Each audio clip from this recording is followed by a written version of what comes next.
আমি চ্যালেঞ্জ দিয়ে বলতে পারি এদেশের হাজারো পীর এই ধান্দায় লেগে আছে। আল্লাহর কসম, যারা ভারতকে সমর্থন করেন, আমি নির্দ্বিধায় বলতে পারি আপনি দুর্নীতির সামনে করবেন অথবা করেছেন। আল্লাহর দিনকে দুর্বল করার জন্য এমন এমন কথা বলবো, কাজ করব, মানুষ যেন দিন থেকে ফিরে যায়। আরে ভাই, নিজের কপালে আপনি নিজে কুড়াল মারছেন। আল্লাহর দিন থেকে যদি ফিরে যায়, যে হামজার কোনো ক্ষতি নেই। এক কথা বলেন না কেন? আল্লাহর দিন থেকে আল্লাহর বান্দারা যদি সত্যি ফিরে যায়, হামজার কোনো লস আছে? কারণ দিনের মালিক তো আর আমি না। কি দিনের মালিক? আমি। দিনের মালিক যিনি, উনি সিদ্ধান্ত নিয়েছেন মানুষ যখনই দেখবো আমার দিন থেকে ফিরে যায়, মুখ ফিরিয়ে নেয়, আমি আল্লাহ নিজে তখন সিদ্ধান্ত নেই ওই জায়গায় এমন একটা দল আমি তৈরি করে দেব, যেই দল আমাকে ভালোবাসবে, আমি আল্লাহ তাদের ভালোবাসবো। বলেন তো, এরকম একটা দল বাংলাদেশে এখন তৈরি হচ্ছে না? যারা দিন থেকে ফেরত চলে যায়, আর এই মানুষগুলো দিনকে মানার জন্য, দিনকে কায়েম করার জন্য জান প্রাণ দিয়ে চেষ্টা চালাচ্ছে। এদের ভেতরে কয়েকটা গুণ তৈরি হবে, তখন দেখতে পারবেন। আল্লাহ পাক বলেন, কাতাবাল্লাহু লা আগলিবান্না আনা ওয়া রুসুলি। সূরা মুজাদালার 21 নম্বর আয়াতের প্রথম অংশে আছে, 28 নম্বর পারার 4 নম্বর পৃষ্ঠার প্রথম লাইনে আছে। রব্বুল আলামিন বলেন, কাতাবাল্লাহু লা আগলিবান্না। যারা আরবি গ্রামার জানে জিজ্ঞাসা করেন, লামে তাকিদ নুনে সাকিলা, আল্লাহ গ্যারান্টি দিয়ে বলছেন বিজয় কারা হবে এটা আমি আল্লাহ লিখে দিয়েছি। আল্লাহর লিখিত কোন জিনিস খণ্ডন হওয়া সম্ভব? বলেন বলেন। আল্লাহ বলেন আমি লিখে দিয়েছি যে বিজয় হবে আমি আল্লাহ এবং আমার রাসূল। সুতরাং আল্লাহ রাসূলের পথে যারা আছে তারা বিজয়ী হবে। এ পথ থেকে যারা দূরে চলে যাবে, চর্ম চোখে ওরা মনে করবে আমরা মনে হয় সামনে যাচ্ছে, কিন্তু বিজয় আপনাকে আল্লাহ দেবে না। যদি আল্লাহ আপনাকে বিজয় দিয়ে দেয়, তাহলে কোরআন শরীফ মিথ্যা হয়ে যাবে। কি কথা বলেন না কেন? এরপরে আল্লাহ দুইটা গুরুত্বপূর্ণ নাম নিয়েছেন, ইন্নাল্লাহা কবিয়্যুন আজিজ। কত শক্ত নাম, কবিয়্যুন আজিজ। আল্লাহ পাক বিজয়ী হওয়ার ঘোষণা দিয়ে এই নামগুলো মানুষকে জানালেন। আজিজ মানে আমাকে কখনোই দুর্বল করা সম্ভব না। যতই ষড়যন্ত্র হোক, কবিয়্যুন আমি শক্তিশালী, আমার শক্তির সামনে সব তুচ্ছ হয়ে যাবে। আমরা কোরআনে কারিমের আয়াতকে বিশ্বাস করি 98 ভাগ। বলেন বলেন, আরো জোরে বলেন, কত ভাগ? সুতরাং সামনে বিজয় ইসলামের হবে। আল্লাহ পাক তার এমন একটা দল এই দেশে তৈরি করতে যাচ্ছেন, যেই দলকে আল্লাহ নিজে ভালোবাসেন এবং যেই দল আল্লাহকে ভালোবাসে। আল্লাহ কেন এই সিদ্ধান্ত নিতে চান? মাইয়ার তাদ্দা মিনকুম আন দীনিহি, কারণ মানুষ আল্লাহ দেখে যে ফিরে যাচ্ছে আমার দিন থেকে। এই 15.5 বছরে যাই হয়েছে হয়েছে জালেমদের, কিন্তু অনেক মুনাফিক দেখছে এখন প্রকাশ্যে আল্লাহর দিন থেকে ফিরে চলে যাচ্ছে। আল কোরআনের আলো ঘরে ঘরে জালো, এটা নাকি দলীয় স্লোগান, অথচ এটা কোরআনের স্লোগান। এই কথা বললেন না? এটাকে আমি বানালাম।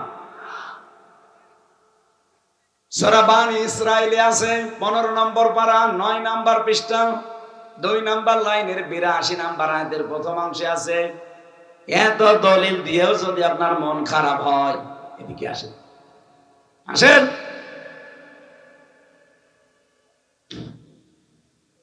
রব্বুল আলামিন বলেন, আনুনাজ্জিলু মিনাল কুরআনি মা শিফাউন ওয়া রাহমাতুল লিল মুমিনিন।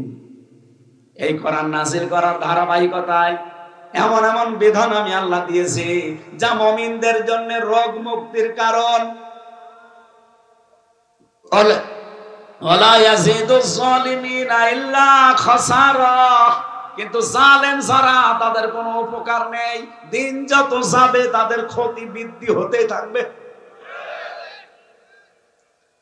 রাব্বুল আলামিন সতর্কবাণী উচ্চারণ করছেন সূরা বানী ইসরাঈলের ৮ নম্বর আয়াতের প্রথম অংশে, আসা রাব্বুকুম আইয়ারহামাকুম ওয়া ইন উদ্তুম উদনা।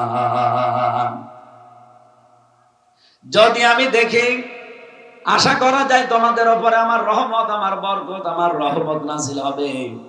কিন্তু যদি দেখি তোমরা ওদের মতো আচরণ করছো, আমি আল্লাহ কিন্তু তোমাদের উপরে ওই রকম আচরণ করব। আমার তো মনে হচ্ছে আয়াতটা আগস্টের ৫ তারিখের আগে ফের নাযিল হয়েছে। আপনি দেখেন, আল্লাহ বলেন তোমাদের উপরে সম্ভবত আমার রহমত নাযিল হবে। আসা রব্বুকুম, সম্ভবত তোমাদের রব, আইয়ারহামাকুম, তোমাদের উপরে রহমত নাযিল করবেন। ওয়াইন উদ্তুম উদনা, যদি তোমরা ওদের মতো আচরণ করো, আমি আল্লাহ কিন্তু আমার আচরণ যা করেছিলাম ওদের সাথে তোমাদের সাথে তাই করব। এই কথা বলেন না কেন? আপনি তো দিন পেয়ে গেছেন মনে হচ্ছে। একটু খেয়াল করেন না আয়াতগুলো? সত্যি যদি আল্লাহর সাথে আপনি এরকম বিদ্রোহ আরম্ভ করেন, জালেমদের সাথে আল্লাহ যে আচরণ করেছে আপনার সাথেও সে আচরণ করবে। আল্লাহ বলেন লিল কাফিরিনা হাসিরা, হাসিরা মানে কারাগার। আমি জালেমদেরকে, কাফেরদের জন্য, অস্বীকারী যারা, এদের জন্য কারাগার তৈরি করে রাখলাম, জাহান্নামকে। তাহলে জাহান্নামকে কারাগার বলেছেন আল্লাহ। আমাদের এখান থেকে খুব সতর্ক হয়ে চলা লাগবে। আল্লাহর দিন থেকে ফিরেছে, আল্লাহকে আপনি দুর্বল করতে পারবেন না। কি ক্ষতি হয়ে যাবে আপনার দলের। কারণ আল্লাহ এমন একটা দলকে এই জায়গায় দাঁড় করিয়ে দেবেন, ওয়াইন তাতাওয়াল্লাউ ইস্তাবদিল কওমান গায়রাকুম সুম্মা লা ইয়াকুনু আমসালাকুম। সূরা মুহাম্মদের ভেতরে আছে ২৬ নম্বর পারায় আল্লাহ পাক বলেন, তাদেরকে আমি আল্লাহ ওই জাতির উপরে এমন একটা জাতি তৈরি করব যারা তোদের মতো হবে না। প্রশ্ন আসতে পারে, আপনি ভাষাটা কি বললেন? তোদের মতো। আপনি তাফসিরে দেখেন, বাংলায় এটাই লেখা আছে। তোমাদের মতো এত সম্মানিত শব্দ আল্লাহ দেয়নি। কারণ দিন থেকে আপনি ফিরে চলে যাবেন, আর আপনাকে আদর করে ভালোবাসা দিয়ে আল্লাহ ডাকবে। এই জন্য তোমাদের বাদ দিয়ে তোদের দিয়েছেন। সুম্মালা ইয়াকুনু আমসালাকুম, যারা তোদের মতো হবে না, এমন একটা জাতি আমি তোদের মাথার উপরে এমন একটা দল তৈরি করব যারা তোদের মতো হবে। বলেন বলেন, সেই দলের লোকজনের কাজ কি হবে? আমি তো সামনে ঠিক এই আয়াতটা বাস্তবে মিলিয়ে দেখতে পাচ্ছি। একামতে দিন যারা এদেশে কায়েম করতে চায়, সেই দলকে আমার আল্লাহ এই আয়াতে ইঙ্গিত দিয়েছে। বাংলাদেশে তো কত দল আছে, সবাই একামতে দিনের কাজ করে না। কেউ খেদমতে দিন নিয়ে ব্যস্ত আছে। এই কথা বলে না কেন? কেউ খেদমতে দিন নিয়ে ব্যস্ত আছে, কেউ আছে একামতে দিন নিয়ে। খেদমতে দিন যদি এদেশে কিয়ামত পর্যন্ত হয়, একামতে দিন যদি এদেশে কায়েম না হয়, আল্লাহর কসম, আল্লাহর বহু বিধান আছে আপনি মানতে পারবেন না। বলেন, বাংলাদেশে খেদমতে দিন আছে না নেই? কিন্তু সুদ মুক্ত হতে পারছেন? বলেন। ব্যাংকিং ব্যবস্থার দিকে তাকান। এখন ইসলামী ব্যাংকে যে নিয়ম নীতিগুলো আছে, এইগুলো যদি আজ বাংলার সব ব্যাংকে আমরা জারি করতে পারতাম, হ্যাঁ, এরাও ১০০% সুদ মুক্ত না। যতদিন পর্যন্ত রাষ্ট্রীয়ভাবে যাকাত ভিত্তিক অর্থনীতি কায়েম না হবে, ততদিন এই দেশে সভাপতি না, সভাপতির বাপ যদি বাস করে সেও সুদ। আমার এই টুপি সুন্দর লাগছে, এর ভেতরেও সুদ আছে। প্রশ্ন আসতে পারে, তাহলে আপনার ওয়াজ শুনে আর করবো কি? আপনি তো সুদখোর। আরে ভাই, এই টুপিটা আমি যে দোকান থেকে কিনেছি, এটা যেই ফ্যাক্টরিতে তৈরি হয়েছে, ওই ফ্যাক্টরির মালিক এই দেশের ব্যাংক থেকে লোন নিয়েছে। আর লোন নিলে তো সুদ দেয় না। বলেন, এদেশের সোনালী, রূপালী, চৈতালি ব্যাংক আছে, চৈতালিও হবে।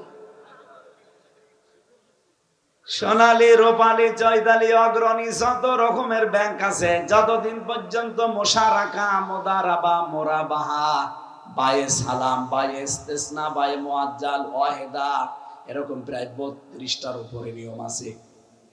এইগুলো যখন আপনি ইসলামী অর্থনীতিতে মানতে পারবেন, ব্যাংকিং ব্যবস্থায়, তখন আপনি সুদ থেকে মুক্ত হতে পারবেন। কিন্তু আমরা পারছি না কেন?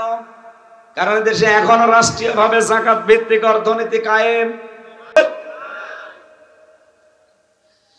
বাংলার মুসলমানেরা ভালো করে মিলান। আল্লাহ যেহেতু একটা দল তৈরি করবে, নিজে বলছেন যখন আল্লাহর বান্দারা দিন থেকে ফিরে চলে যাবে। আজ কত মানুষ ইসলামের নাম নিয়ে আল্লাহর বান্দাদেরকে দিন থেকে সরিয়ে নিচ্ছে। আমি চ্যালেঞ্জ দিয়ে বলতে পারি, এদেশের হাজারো পীর এই ধান্দায় লেগে আছে। যারা মনে হয় বাতিলের কাছে কিছু পায়, তাছাড়া তারাও তো দেখি মাওলানা, মুফতি, মুহাদ্দিস, আল্লামা, পীরে কামেল, মোজাদ্দেদে জামান, ভারতের কামান, হাওড়ার সেতু, যমুনার ব্রিজ, কত কিছু নামের আগে 14 লাইন ডিগ্রি দিয়েছে। শেষে আবার লেখা থাকে কু সে আ, কুকুর, শিগাল, বিড়াল। তাছাড়া কি কু সে আ মানে কি? কুত্তা বিড়াল হবে না? এরা তো অবশ্যই কামেল পাস করে অনার্স মাস্টার্স করেছে। কি আয়াতগুলো পড়ে না তারা? আল্লাহর দিনের ভেতরে নতুন করে কিছু দিলে সে কাফের। বলেন বলেন। কারণ আল ইয়াউমা আকমালতু লাকুম দীনাকুম, আজকে আমার দিনকে পরিপূর্ণ করে দিলাম। কিয়ামত পর্যন্ত আমার দিনের ভেতরে কিছু দেওয়া যাবে না, এমনকি দিন থেকে কিছু বাদও দেওয়া যাবে না।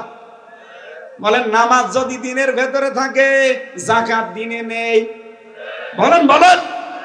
রোজা দিনের ভেতরে নেই। সমাজ কিভাবে চালানো লাগবে দিনের ভেতরে নেই।